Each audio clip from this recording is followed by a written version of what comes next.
நேர்களே வணக்கம். நிறைய நிகழ்ச்சிகளை இந்த சேனல் மூலமாக நம்ம பார்த்துட்ருக்கோம். அந்த வரிசையில் I am ஆனர்லி welcome doctor Sundaravelu. வணக்கம் சார். சார், நிறைய கிட்னி பற்றி பார்த்துட்டோம், லிவர் பற்றி பார்த்துட்டோம், பிசிஓடி எல்லாமே பார்த்துட்டோம். அனதர் ஒரு இம்பார்ட்டண்ட் இது என்னன்னு பார்த்தீங்கன்னா பிரெயின். ஆக்சுவலி பிரெயின் ஸ்ட்ரோக்னா என்ன சார்? அது தமிழில் பக்கவாதம் இதெல்லாம் சொல்லுவாங்க. பக்கவாதம்னா என்னென்னா எல்லாருமே வாதம், கை விழுந்து போச்சு, கால் விழுந்து போச்சு, கையில் எங்கெங்கேயோ ஆயிடுச்சு, அப்படி கிடையாது. இது எப்படின்னா ப்ளட் ப்ரெஷர் அதிகமாகிடும். சாதாரணமாக இருக்கக்கூடியவங்க, இந்த உப்பு ஜாஸ்தி சாப்பிடக்கூடியவங்க, இல்லை இப்போ பரம்பரையாக வியாதியாக இருக்கிறக்கூடியவங்க, அந்த மாதிரி இருக்கிறவங்க, பிபி ஜாஸ்தியாக இருக்கிறவங்க, அவங்களுக்கு போய் மூளையை போய் பாதிச்சிடும். மூளைன்னா பிபி ஜாஸ்தி ஆகும்போது ஒரு சின்ன வயசாக இருந்தால் கிட்னியை பாதிச்சிடும்.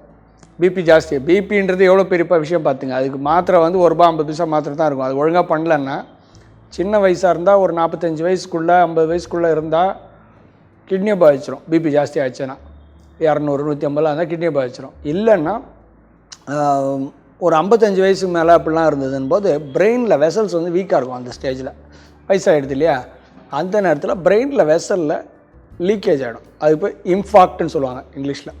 அது வெடிச்சிரும்போது அந்த ரத்தம் வெளியில் வந்து கிளாட் ஆகிடும். அந்த ரத்தம் எந்த இடத்துல கிளாட் ஆகுதோ பிரெயினில் அந்த பக்கம் வேலை செய்யாது, அந்த பார்ட் வேலை செய்யாது. இல்லை ரைட் ஹேண்ட் சைடில் ஆச்சுன்னா லெஃப்ட் ஹேண்ட் சைடு வேலை செய்யாது, லெஃப்ட் ஹேண்ட் சைடில் வெடிச்சதுன்னா ரைட் ஹேண்ட் சைடு வேலை செய்யாது. ஸ்பீச்சில் உட்காந்தது அந்த கிளாட்டுன்னா ஸ்பீச் வராது, மெமரியில் உட்காந்தா மெமரி போயிடும். இந்த மாதிரி ஒரு இடத்துல உட்காந்தா ஒரு பிரச்சனையை உண்டாக்கும். ஆனால் இது நிரந்தரமானா ஒரு 90% நிரந்தரம் இல்லைன்னு சொல்லலாம். நல்லாயிடுவாங்க. எப்படின்னு பார்த்தீங்கன்னா அந்த கிளாட்டுன்றது டெம்பரவரி. இப்போ எல்லாருக்குமே இந்த மாதிரி இன்ஃபாக்ட்ஸ் இருக்கும். நம்மளுக்கெல்லாம் கூட ஸ்ட்ரெஸ் ஆகும்போது இன்ஃபாக்ட்ஸ் இருக்கும். அது என்னென்னா வயசில் கரைஞ்சிரும். கரைஞ்சி போயிடும்போது அது ஒன்றும் தெரியாது. சில நேரம் ஒரு நேரம் இந்த கை ரைட் ஹேண்ட் சைடு நம்பாக இருக்கும், லெஃப்ட் நம்பாக இருக்கலாம், ஒரு சைடு அப்படி கோண மாதிரி இருக்கும், அப்புறம் சரியாக போயிடும். என்னென்னா அந்த கிளாட் கரைஞ்ச உடனே சரியாக போயிடும். இது ரொட்டீன் ப்ராசஸ். இது எல்லாத்துலேயும் யங்ஸ்டருக்கு கூட நடக்கும்.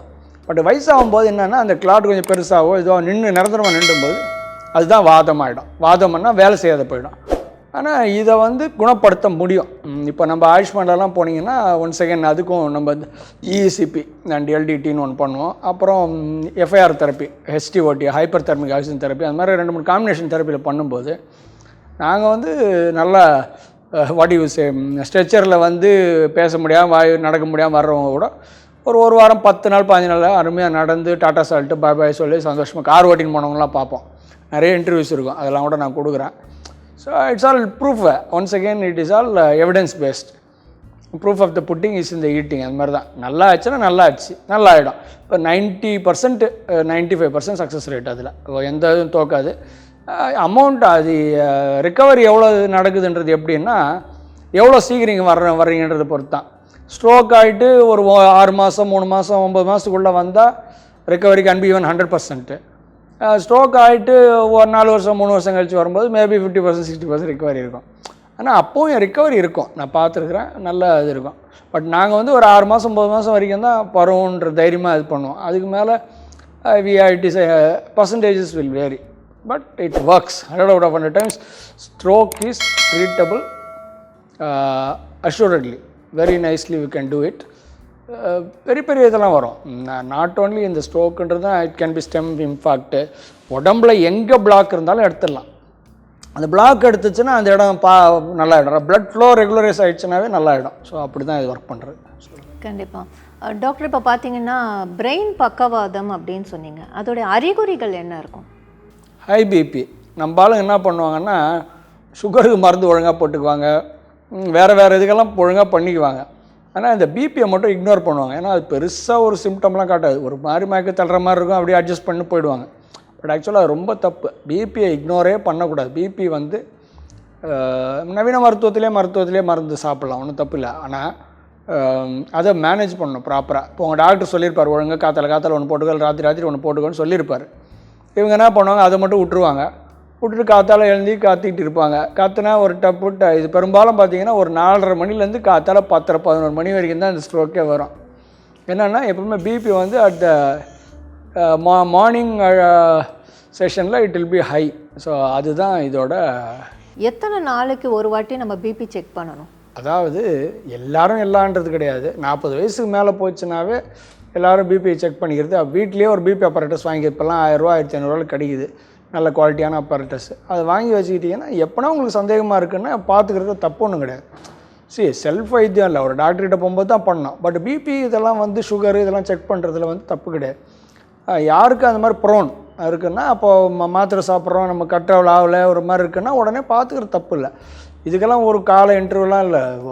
சிவியர் கேஸாக இருந்தால் டெய்லி ஒரு 4 தரம் கூட பார்க்கலாம். மிச்சவங்க சந்தேகப்படும்போது பார்த்தா போதும்.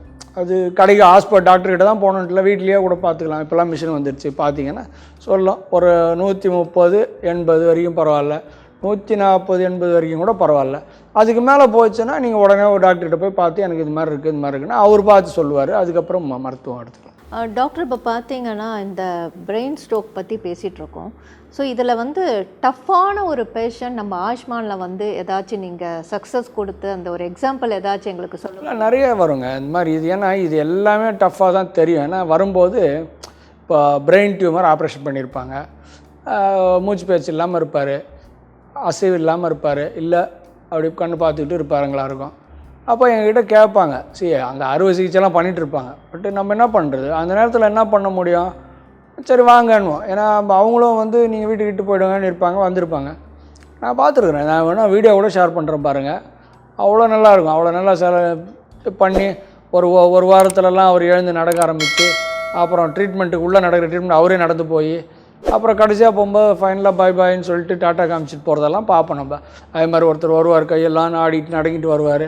அப்புறம் பார்த்தீங்கன்னா நடக்கூட முடியாது. அப்புறம் ஒரு 10 நாள் கழித்து கார் அவரே ஓட்டு போவார். இதெல்லாம் வந்து சந்தோஷமான ஒரு ஃபீலிங். அதனால் பிபி இதில் ஸ்ட்ரோக்கில் வந்து we can do wonders. அது வந்து நீங்கள் அது பாருங்களேன், இவ்வளோ தான் கை தூக்க முடியும்னா அது இவ்வளோ தூரம் தூக்கிட்டிங்கன்னா அவங்களுக்கு அது ஒண்டரு, இவ்வளோ தான் கை மடியும் இது இவ்வளோ மடித்து காமிச்சிங்கன்னா இது ஒரு ஒண்டரு. இந்த மாதிரி தான் இதெல்லாம். இதை வந்து அளவுக்கு வந்து அவங்கவுங்கள வச்சு தான் அளவு வழிய எவ்வளோ லெவல் மூவ்மெண்ட் இருந்தது. இப்போ கை தூக்கவே முடியாது, இப்படி அப்படியே வச்சுன்னுக்கிறாருன்னா இப்படி மடிக்க முடிஞ்சால் அதுக்கு அவருக்கு அதுதான் ஒண்டர். வாய் வரைக்கும் எடுத்துன்னு போக முடிஞ்சால் அதுதான் ஒண்டர். அதனால் அது மாதிரி நிறைய ஒண்டர்ஃபுல் ரிசல்ட்ஸ் கொடுப்போம். It is possible. ஒன்றும் இல்லை, நம்ம ஒன்றும் பெரிய இதெல்லாம் பண்ணலாம். அந்த ரத்தத்தை ஓட வைக்கிறோம், கிளாட்டை கரைக்கிறோம், இல்லை கிளாட்டுக்கு ரிமூவ் ஆகுது. ரிமூவ் ஆனவுடனே அந்த பக்கம் வேலை செய்ய ஆரம்பிச்சது. இவ்வளோ தான் விஷயம். And it works 100 out of 100 times. ஜென்ரலாக ஃபெயில் ஆக மாட்டோம். அந்த டைம் தான் ஒரு முக்கியம். அந்த கிளாட் வந்து ரொம்ப நிரந்தரமாக பக்காவாக கட்டி போயிருந்ததுன்னா நம்மளாம் ஒன்றும் பண்ண முடியாது. இதில் நவீன மருத்துவத்துலேயும் ஒன்றும் பண்ண முடியாது, அவங்களாம் ஒன்றும் பண்ண முடியாது. நாங்கள் இதில் நல்லா ரிசல்ட் கொடுப்போம். கண்டிப்பாக அதுதான் நான் கேட்கலான்னு வந்தேன். இப்போ பார்த்தீங்கன்னா சித்தாவில் இந்த ஸ்ட்ரோக்குக்கு இதுதான்ப்பா பெஸ்ட்டு மெடிசன் அப்படின்னா நீங்கள் என்னன்னு சொல்லுவீங்க? இல்லை மெடிசன் ஒரு தனி இதெல்லாம் இல்லை. எங்களுதில் வந்து எங்கள் இதில் எல்லாமே எங்கள் ஃபார்முலேஷன் தான். இப்போ நம்ம ஒன்று கீழே நெல்லின்னு சொல்லிட்டா நீங்கள் போய் ஏதாவது கீழே நெல்லியை சாப்பிட்டுட்டா சரியாகலன்னு சொன்னீங்கன்னா கேட்டிங்கன்னா அது நல்லா இருக்காது. இதெல்லாம் வந்து ஒரு காம்பினேஷன் ஆஃப் இந்தியன் ஹர்ப்ஸ், அது இப்படி தான் யூஸ் பண்ணுவோம். அது நல்லா ஒர்க் ஆகும். இதுதான் அதுதான்லாம் கிடையாது. இப்போ அலோபதியில் எடுத்திங்கன்னா மாடர்ன் மெடிசனில் பிளட் தின்னஸ் கொடுப்பாங்க. நம்ம பிளட் தின்னஸ் இல்லாமல் நம்ம வேறு மாதிரி மேனேஜ் பண்ணுவோம். இது தமிழ் மருத்துவத்தில் எல்லாத்துக்குமே மருந்து இருக்குங்க. இதெல்லாம் சும்மா இல்லைன்றதெல்லாம் கிடையாது. அந்த ஃபார்முலாஸ் நீங்கள் போட்டு அந்த பேஷண்ட்டுக்கு கொடுக்கும்போது நல்லாயிருக்கும். இன்னும் சொல்ல போனால் லைவ் ஜூஸஸும் எடுத்து கொடுப்போம். அங்கேயே எங்கள் தோட்டத்திலேயே உயிராக இருக்கிற செடியை பறித்து அப்போவே ஜூஸ் எடுத்து கொடுக்கும்போது ஒரு 4-5 மருந்து ஜூஸை கறந்து கொடுக்கும்போது அப்படி ஃபெனாமலாக ரிசல்ட் இருக்கும். ஏன்னா அந்த இலை செடி கொடிக்குன்னு ஒரு மருத்துவ குணம் இருக்குது. அந்த குணத்தை நீங்கள் கொடுத்துட்டிங்கன்னா நல்ல ரிசல்ட் கிடைக்கும். அப்படி தான் இது. அது நிறைய இருக்குது. அதெல்லாம் சொல்லிட்டு போனால் நான் பின்னாடி வந்து ஒரு 600 வீடியோ ரிலீஸ் பண்ணுறோம். வெறும் ஃபார்முலேஷன்ஸ், ஹெர்பல் ஃபார்முலேஷன்ஸை ஒரு 600 வீடியோவில் சொல்கிறோம் நாங்கள்.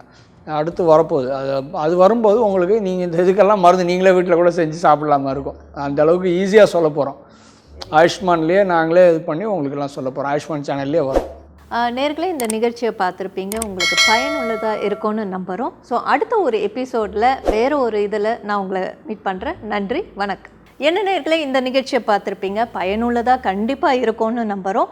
ஸோ தொடர்ந்து இந்த சேனலை பாருங்கள், சப்ஸ்கிரைப் பண்ணுங்கள், ஷேர் பண்ணுங்கள்.